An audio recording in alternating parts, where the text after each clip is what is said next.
Bismillahirrahmanirrahim. Assalamualaikum warahmatullahi wabarakatuh. Selamat malam, selamat pagi, dan selamat siang buat teman-teman semua yang sedang mendengarkan saya kali ini. Saya Doni. Selamat datang di Merinding.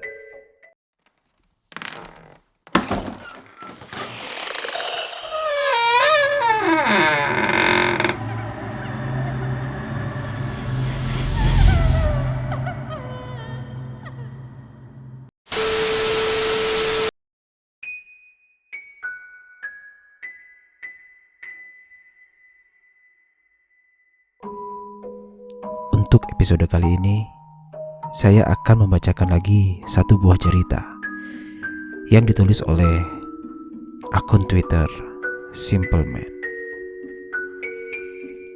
Teman-teman, apa ada yang pernah mempunyai pengalaman mendengar suara ketukan 3 kali berturut-turut dalam jeda yang tidak terlalu jauh ketika teman-teman sedang sendirian?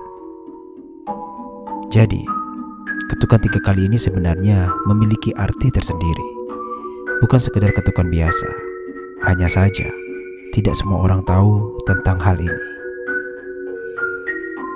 Baiklah, sebentar lagi kita akan mendengarkan ceritanya. Apa arti dari ketukan 3 kali ini? Tapi seperti biasa, kita akan berdoa terlebih dahulu untuk meminta perlindungan Tuhan Yang Maha Esa, Allah Subhanahu wa Ta'ala, dari gangguan makhluk yang kasat mata maupun yang tak kasat mata. Berdoa dimulai.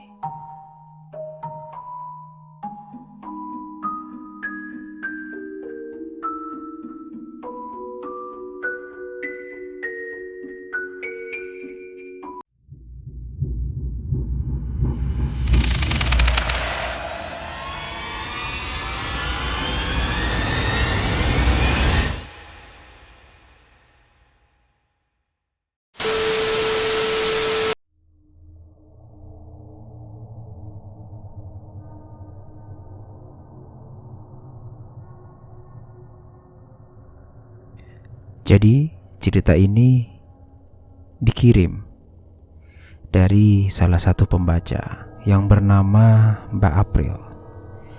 Jadi Mbak April ini adalah seorang mahasiswi Fakultas Kedokteran yang kebetulan sedang menjalani program koas di salah satu kota di provinsi yang saat ini saya tinggali. Waktu itu Mbak April mendapat tugas di kota yang cukup jauh dari tempat kelahirannya. Berbekal informasi dari kanting Mbak April, beliau mendapat kos sementara yang berlokasi tidak jauh dari rumah sakit tempat beliau bertugas. Sebuah bangunan 3 lantai yang memang diperuntukkan bagi tenaga koas dari luar-luar kota juga ditinggali beberapa staf rumah sakit. Waktu itu, tidak ada yang aneh dari bangunan itu. Semua tampak normal.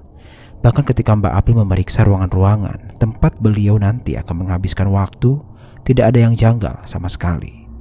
Mengingat sebenarnya Mbak April ini memiliki sensitivitas yang lumayan.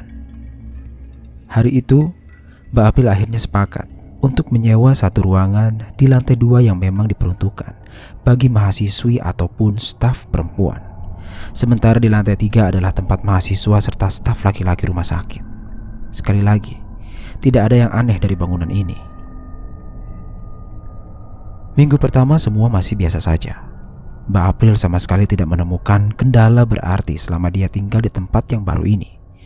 Sampai suatu ketika, tugas koas yang seharusnya sudah selesai pukul 4 sore dikarenakan suatu hal membuat April akhirnya pulang terlambat. Jam tangan menunjukkan pukul 6 lewat. Sementara di luar, langit sudah menjadi gelap. April bergegas kembali. Ia buru-buru berjalan menyusuri lorong rumah sakit.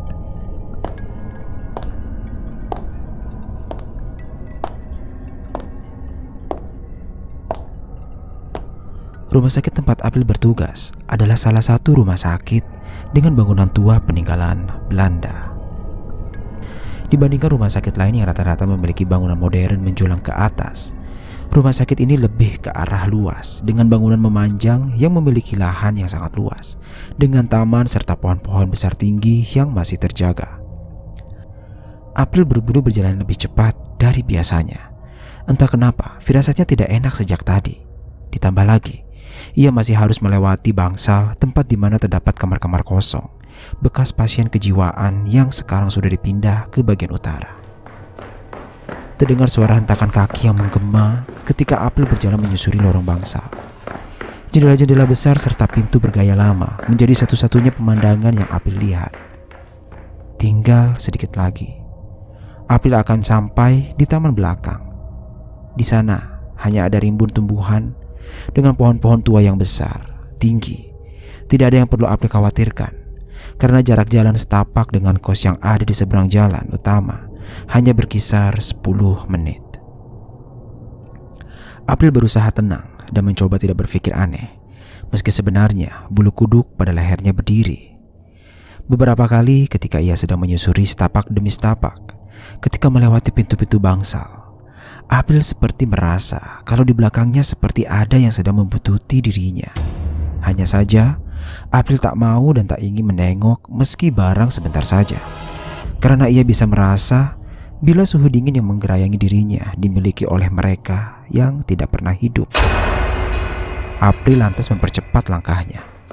Di bawah pohon-pohon tua yang rindang, April semakin merasa di sudut-sudut semak makin ramai yang sedang mengawasinya. Ia ingin segera sampai ke kamar kos. Maka, dengan setengah berlari, akhirnya April bisa bernafas lega ketika dirinya berhasil sampai di samping trotoar jalan beraspal di gerbang belakang pintu rumah sakit yang memang jarang ditunggui oleh satpam. April sejenak mengatur nafas sebelum bersiap melintas di jalan yang sepi. Tinggal beberapa langkah dari April sampai di seberang jalan. Dari kejauhan terlihat cahaya mendekat dengan kecepatan tinggi.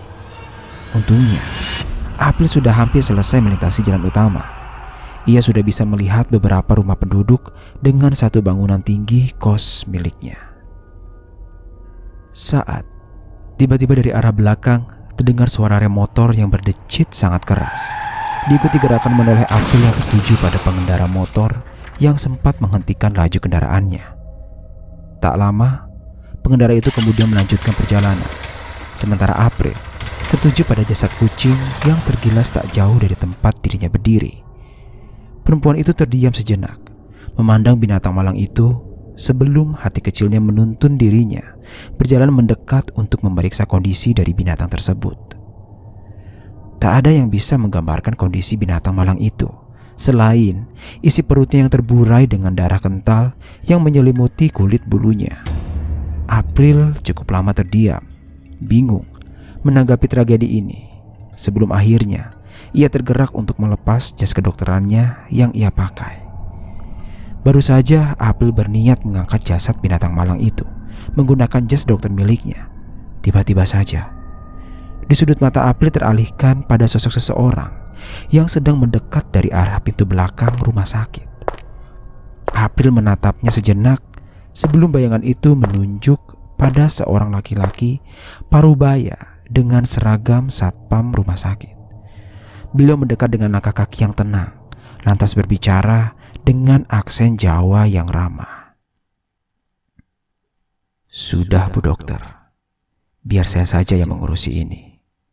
Anda pulang saja." April sebenarnya merasa janggal dengan lelaki parubaya ini.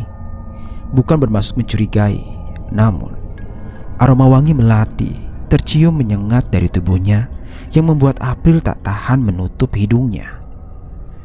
April tidak menjawab.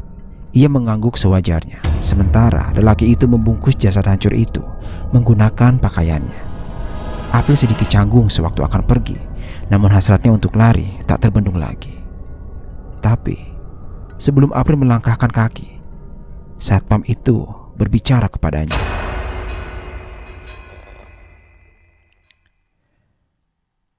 "Gak usah takut. Saya hanya kebetulan lewat sini. Tapi Bu Dokter, di kamarmu jangan dihiraukan kalau ada yang mencoba menunjukkan wujud." April pergi. Ia meninggalkan laki parubaya itu yang berdiri masih menatapnya. Pada lantai pertama bangunan kos, setelah melewati pagar, adalah tempat parkir penghuni kos. April lalu menapaki anak tangga. Dalam kepalanya, ia tidak bisa berhenti memikirkan kata-kata si lelaki. Entah kenapa, kata-kata lelaki itu seperti memberi gestur memperingatkan. Namun, April tidak pernah tahu maksud di balik kata-katanya. Ia berjalan melewati 2 kamar penghuni kos yang sudah gelap gulita. Kamar April sendiri ada di ujung kedua di samping kating koas. Ia harus melewati dapur umum dengan meja di tengah yang biasa dipakai penghuni kos untuk makan. Sewaktu menyusuri lorong di antara kamar-kamar kos, April tiba-tiba mendengar suara ketukan yang keras.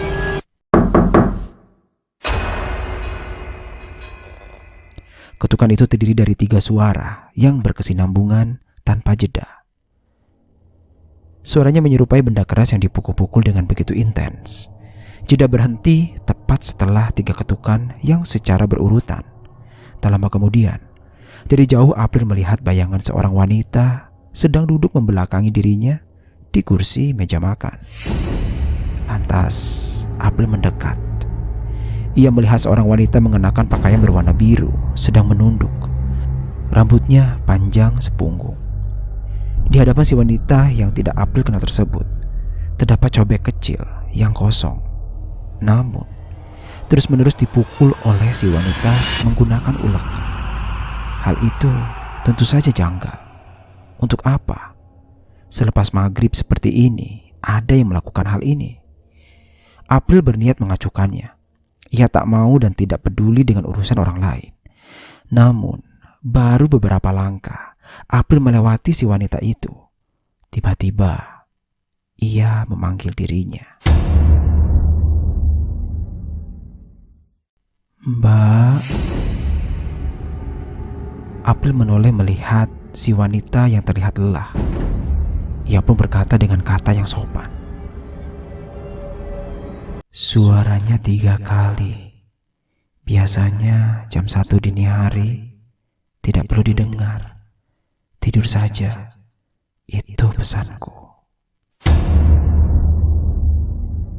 Si wanita mengatakan hal itu sambil tertawa kecil, lalu melanjutkan dirinya mengetuk-ngetuk ulekan di atas cobek. April lalu pergi. Ia tak menggubris kata-kata si wanita.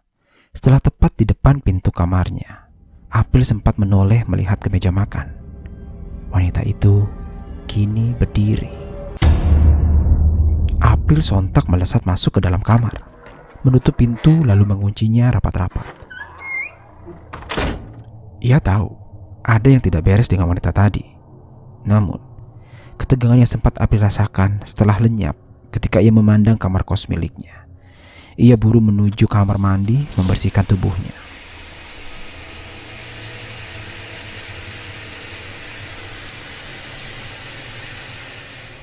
Selepas mandi, April membuka laptop, mulai mengerjakan tugas jurnal dari para konsulen di rumah sakit. Hingga tanpa dia sadari, jam di tangannya sudah menunjuk pukul 12 malam.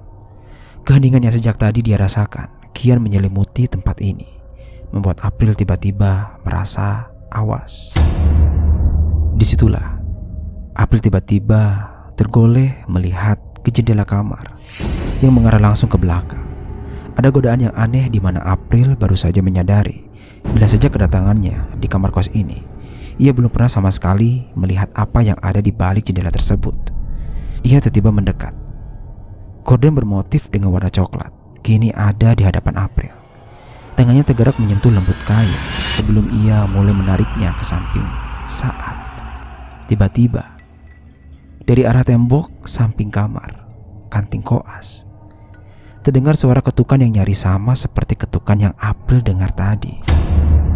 Hanya saja, suara yang April dengar ini jauh lebih lembut. 3 ketukan yang selaras dengan jeda yang tak beberapa lama. Seperti diketuk menggunakan ujung kuku.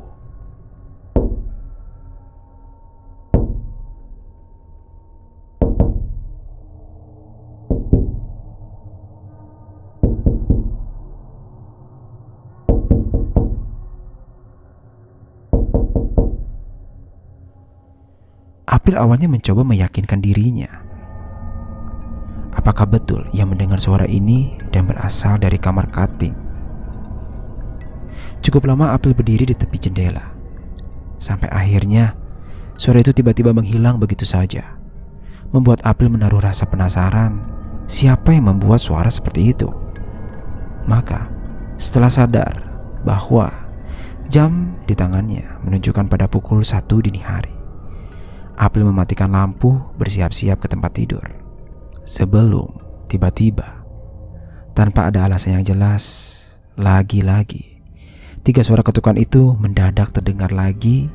Kali ini bukan berasal dari tembok kamar sebelah, melainkan dari arah jendela kamar yang tertutup gorden.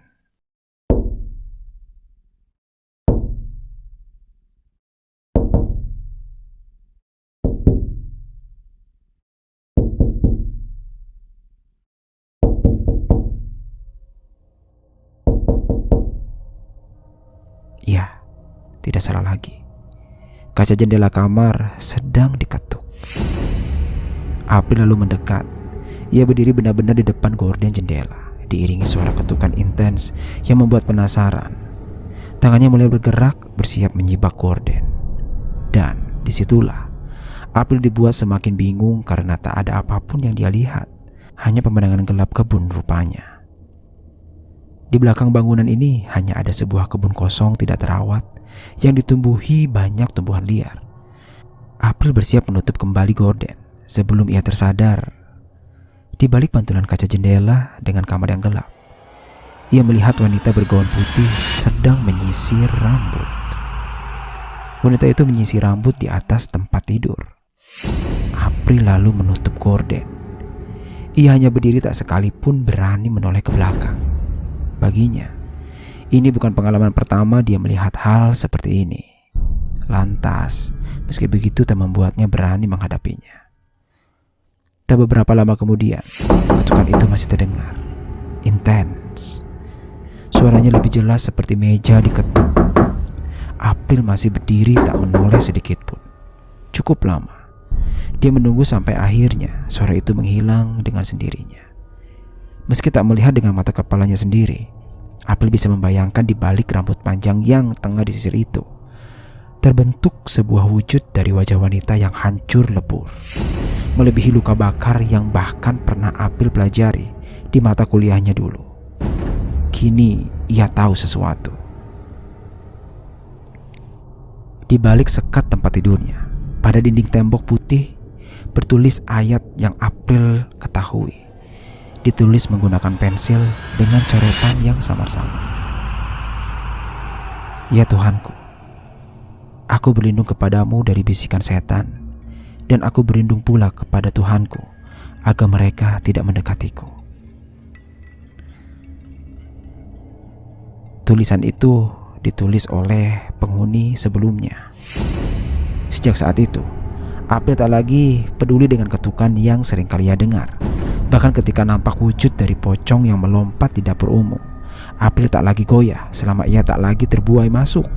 Semua itu tidak mengganggunya. Selepas selesai tugas koas, April pun mengemasi barang bersama dengan kantingnya. Saat itulah dia memberitahu April perihal suara ketukan yang setiap malam terdengar dari dalam kamar April. April pun hanya berseloroh bila ia mendengar suara yang sama, meski tidak tahu dari mana asalnya. 3 ketukan inilah yang tidak banyak orang ketahui, bila sebenarnya itu adalah isyarat dari setan yang ingin menampakkan wujud bila disetujui oleh manusia dengan cara membuka dirinya lewat tipu daya yang dimulai dari rasa penasaran.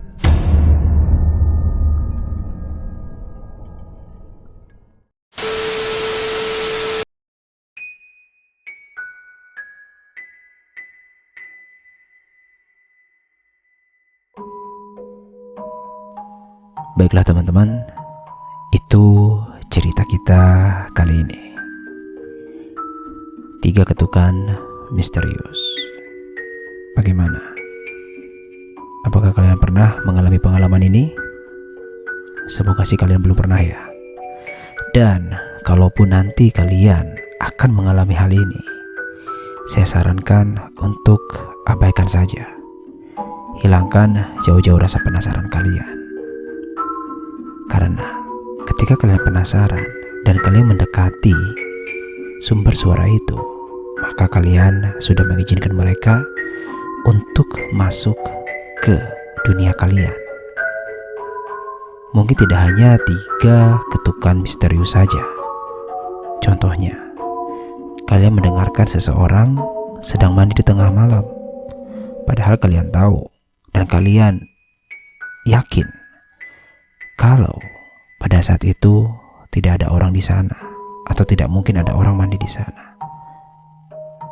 Saya sarankan, sudah, abaikan saja. Jangan kalian sekali-kali mendekati kamar mandi dan membuka pintunya kalau kalian tidak mau mendapatkan akibatnya. Oke teman-teman, mungkin itu saja untuk hari ini. Saya ucapkan terima kasih sudah mendengarkan, dan saya akhiri dengan bila taufiq wal hidayah. Wassalamualaikum warahmatullahi wabarakatuh. Akhir kata, salam merinding.